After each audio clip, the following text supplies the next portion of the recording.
some fan fictions are so bad they ascend into the realm of FABfictions, which is why we created the Hall of FABfictions. Today's episode, Ne'er-Do-Wells of the Night Watch by Sloopity Doopity. Chapter 7. Back again. So when do we start? Jeremy asked the princess. The princess said, I'm dying inside. Currently it's Saturday, so you should probably go make sure we didn't destroy anything in our search of the establishment, Celestia said while floating a book over to them. Books are important, kids. Since we have no records of your equestrian citizenship, I'll ask that you read over this book and come back here on Sunday and we fill out the forms. She finished and opened the door with her magic. Okay, I guess we'll be going, Scott said and looked down to the map that showed the rot? Yeah, the rot. You rotted! No, not the route or the route, the rot? Yeah. Because they're stupid enough to think that that's how you do it. To the pizzeria. The question was on all their minds. There were 2 Freddy Fazbear's pizzas that were made. They only made 2 pizzas in existence. Made out of solid gold. The one Stop. with only 4 animatronics and where all the bad happened. The bite. The 5 murdered kids and such. But if this was a new country, or even planet... Wow, what gave that away? Donkey horses? The magic wizard horses, maybe? Flying magic wizard horses in Horseland. I don't even know if that was right. The restaurant had a clean slate. And they could reopen Pirates Cove and clean up the animatronics. But that would be very expensive. No, animatronics are like sad and expensive. I'll have like a pile of them at home. Could we borrow some money for repairs and cleaning? Mike asked as politely as a man with no frontal lobe could have. Celestia raised an eyebrow, but complained no less and teleported up a hefty sack of money. Make it rain! The royal gods dropped their jaws upon seeing. Literally. Must have been a lot. Mike grabbed the bag, and they turned and walked out. Celestia turned the doors out to the balcony, where she could address the city. Luna joined her sister at the doors, and they walked down the hallway to the balcony, communicating telepathically. What do you make of them, Miss Celestia asked her sister. Communicating like that right now? They're alone. It's telepathy. Telepathy. It's cool!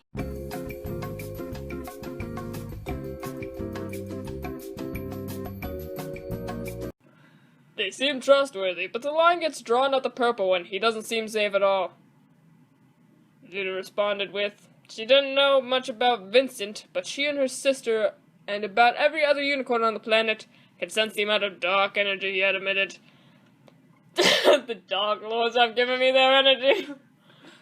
Stupid.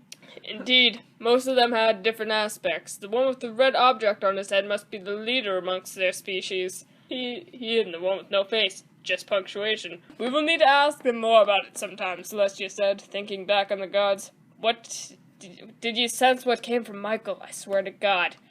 His extremely suppressed anger and sadness? I will also ask him about it. I'm going to stab you in the face. No, not only that, but what he keeps it suppressed with? Luna replied, thinking about her, his love for another.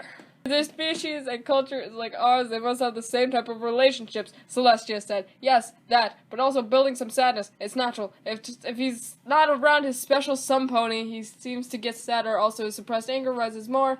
If they arrived at the balcony and the paparazzi had already amassed. Celestia has started charge spell she hasn't used since challenging invasion of Canterlot. I don't even care! How rude. I'm so mad right now. Changeling invasion of Canterlot, a spell that would contact the minds of all citizens of Equestria. She used the spell and connected it to all the sentient creatures in Equestria. I am so mad. Attention, citizens of Equestria. Today we have 5 new citizens joining our wonderful nation. Do not be scared of their appearance, as they look like the top half of a centaur and the bottom half of a monkey. What?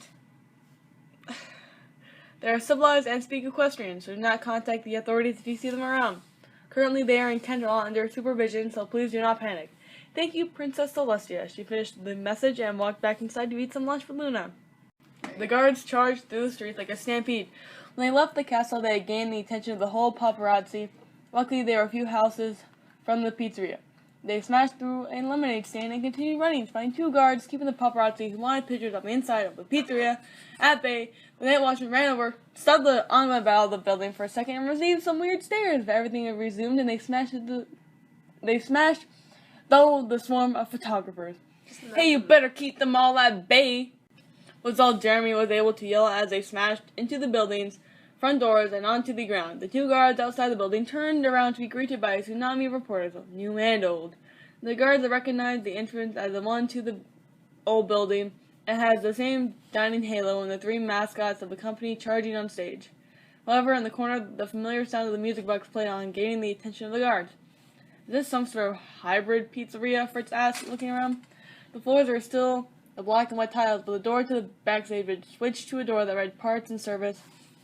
The guards walked over to the door and opened it up. The contents were pretty self-explanatory. Some wiring equipment and tools, but in the corner were the toy animatronics. They were sat in the corner and had cables connecting to their backs and were asleep like the rest. The guards turned around and left after checking the room for damage. They noticed a slightly twitching tarp in the corner opposite of the toys. Spooky, spooky.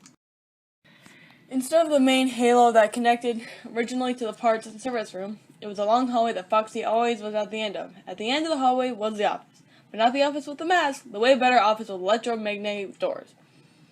Way better. On the right side of the hallway was the men's bathroom, and a doorway that led down into a hallway that connected to the left side of the office. On the right was the women's bathroom and another hallway that led to the other side of the office. Earlier they spotted Pirate's Cove in the dining hall. Mike didn't notice it, but the others sure did.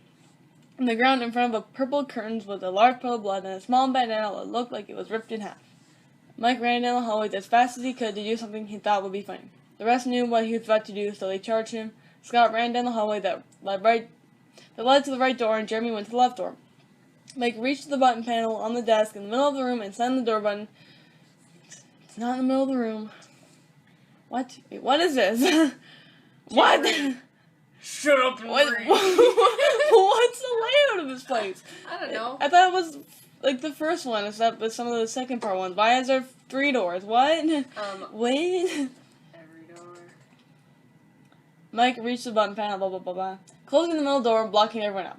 Footsteps echoed out of each door on his sides, and he ran to the right door and slammed the door, but it was too late for the left. Mike is now going to meet his now all violent death. But it was Jeremy. What? I'm so confused. Why did he run away?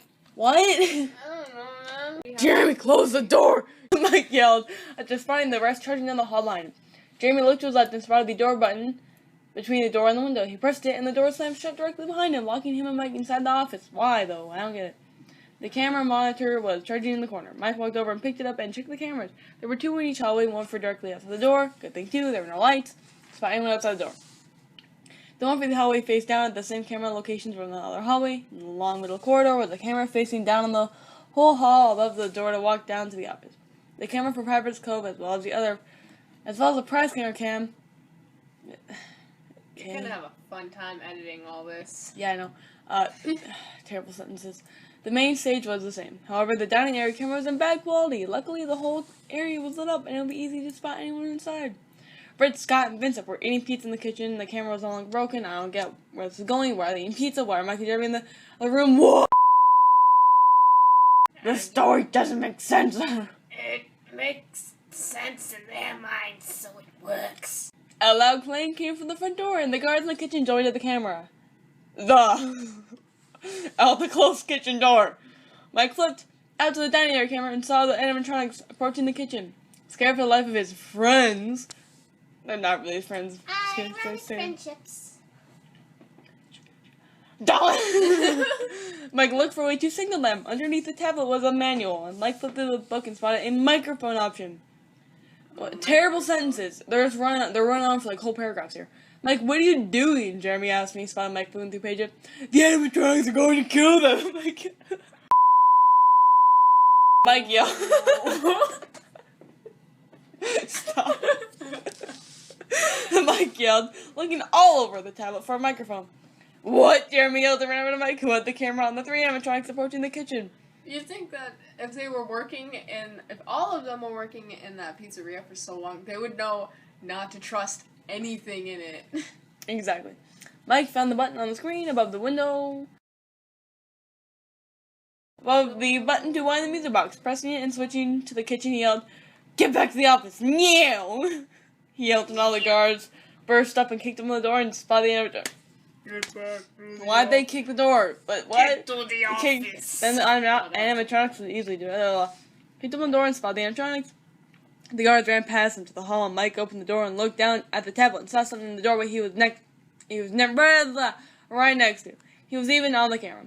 Mike slowly looked up and was met face to face with his childhood friend, Captain Boxer.